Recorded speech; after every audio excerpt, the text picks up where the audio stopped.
Hello, આજે આપણે બનાવશું મેથી ભાજી બટેકાનું શાક।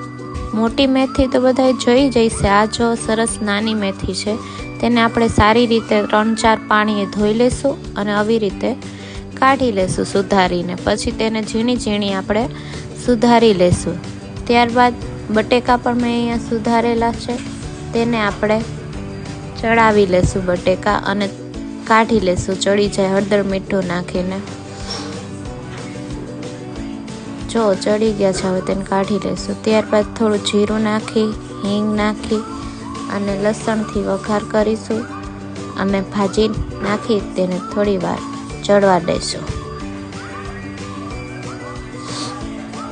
આ ભાજી ખૂબ જ સરસ બને છે। પછી હળદર નાખી, ટમેટા નાખી અને બેયને ચડવા દઈશું।